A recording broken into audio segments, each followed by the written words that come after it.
సంక్షేమ శాఖ మంత్రి గారు సవితమ్మ గారికి, ఇక్కడ విచ్చేసినటువంటి commissioner textiles and handlooms Rekharani మ్యామ్కి, బజాజ్ శ్రీరామ్ గారికి, కృష్ణ మధుసూదన్ రెడ్డి గారికి అండ్ ఇక్కడ విచ్చేసిన ఇతర పెద్దలందరికీ కూడా నమస్కారం.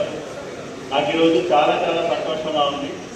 ముఖ్యంగా మన ధర్మవరం నియోజకవర్గంలో ఎప్పటి నుంచో ఒక కళగా ఉన్నటువంటి మెగా హ్యాండ్లూమ్ క్లస్టర్ ఈరోజు అఫీషియల్గా మనం ఒక లాంచ్ చేసుకోబోతున్నాం. ఇది ఒక కర్టెన్ రైజర్ లాంటిది, త్వరలో పూజ కూడా చేసుకోబోతున్నాం. సో దానికి కృషి చేసినటువంటి ఇక్కడ నాయకులకి మరియు మన మంత్రి గారికి ప్రత్యేకమైనటువంటి ధన్యవాదాలు తెలియజేస్తూ, ధర్మవరం చీర అంటే అది కేవలం ఒక కొనుగోలు చేసేటువంటి ఒక వస్తువు కాదు.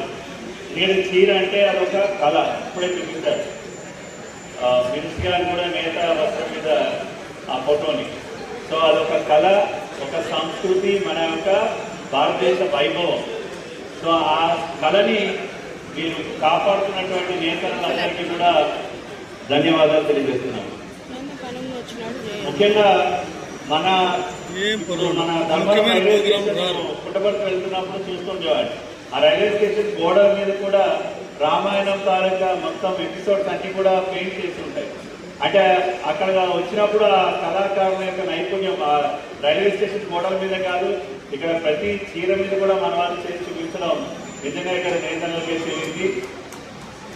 అంటే మన ఈ ఆర్ట్ ఫామ్ ఏదైతే ఉందో దీనికి ఇంకొంచెం స్ట్రక్చర్ ఇవ్వడానికి మెగా హ్యాండ్లూమ్ క్లస్టర్ చాలా తోడ్పడుతుంది.